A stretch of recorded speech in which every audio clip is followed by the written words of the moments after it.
Right, even though everyone, I feel like there's like a narrative fatigue on that like T1 getting DDoSed story, Monty. I actually do feel like we do need to address this. Bro, this is months now.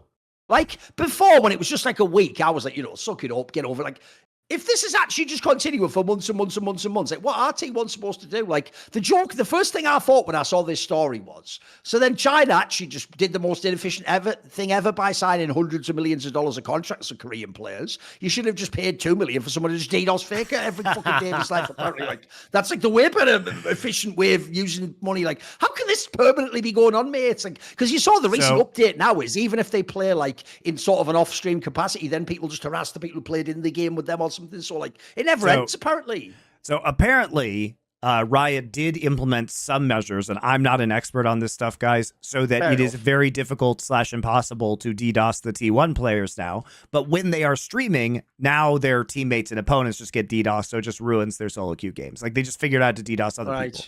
Now we don't know, and obviously Riot isn't going to publicly say because they don't want to encourage, copycat behaviors, why this is happening. The theory was that there was a specific anti-cheat that, as I understand it, was only used on the Korea and Japanese servers.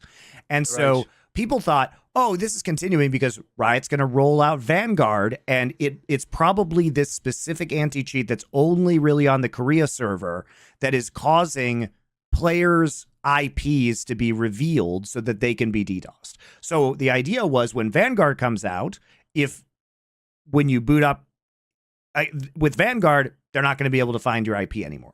Clearly, that is not the case because people are still getting their IPs taken out. And let's be real, all of the players that are in lobbies with Faker don't have static IPs that were found earlier. Like that's not, everybody basically has dynamic IPs now. Like that's ridiculous.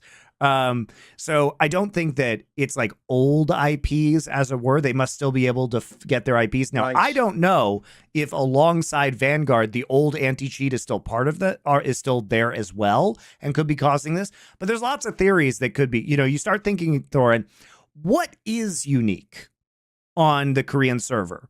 And one of the things that's unique is that there are services. So basically, because you have to put your real social security number in to get a League of Legends account, there are government pieces of software that all games use that are in League of Legends. And the question is that government software the thing that's giving away people's IP addresses, right? Is the little, when you're playing League in Korea, there's a little thing that comes up. It's like, you've been playing League of Legends for 2 hours. Get a life, basically. Yeah. Is that what's doing it, right?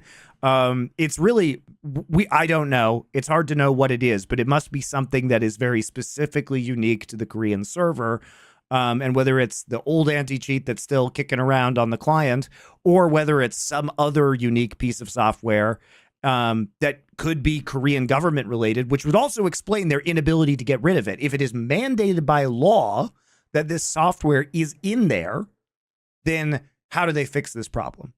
Right. And so it might make sense because obviously at this point, that would be the nightmare, wouldn't it? If like it's all now government bureaucracy and you have to like get the Korean government to change that software to like make fake and not get DDoSed anymore. That's the nightmare fuel scenario. Thorin, I can't imagine that this problem would not have been solved by the combination of Riot, SK Telecom, and Comcast. Because remember, SK Telecom is the biggest. They must fit. If you're Riot, you must be like your hair on fire now. You're number one player who you're trying to sell this skin off, is getting DDoS constantly. That's it. That's the worst scenario possible. Yeah, and also just think about who owns T1. SK Telecom, which is the largest telecom company in Korea, and Comcast from America. Surely they must have network engineers that they're trying to get to fix this problem. They probably have some of the best network engineers in the whole fucking world. And they can't fix this very easily. And Riot, who also, by the way, you guys may not know this, but I can tell you because I have friends who are network engineers at major companies. Riot is seen as one of the very most cutting edge places to work as a network engineer because they have global private infrastructure. They bought a bunch of dark fiber. And so they are actually, a lot of their network engineers give big talks at network engineering conferences. They're seen as really, really good network engineers. So if they can't solve it too, I suspect that this might have some shenanigans to do with the Korean government and their requirements. That's my new suspicion. Because I would have thought that the combination of these three companies is basically like the holy trinity of fix your network issue. I'm going to do an inappropriate joke, but that by the context that everyone in esports is agreeing is fine, it will no longer be inappropriate. And if you feel awkward, you should actually ask a bigger question about esports. So here's the joke. What Riot should do to solve this problem is round up all the people doing the DDoSing and give them an all expenses paid trip to the Esports World Cup to attend the Esports Awards and disguise them all as journalists, but in sort of chic gear, and that'll take care of the problem. And if that feels uncomfortable to you all, ask why that could even be a scenario that would make sense as a logistical joke. Ask what would the punchline be to the joke, you know? So because that's what's acceptable in our industry now. It's actually a really horrible joke, but I thought, you know, you guys do the heavy lifting with your morals. And we will be doing content about, you know, all of that stuff later this week on the Four Horsemen, guys. So don't worry. See more cool, funny, interesting clips based on topics from my content? Well, subscribe to this channel then, or, you know, be a pleb and don't.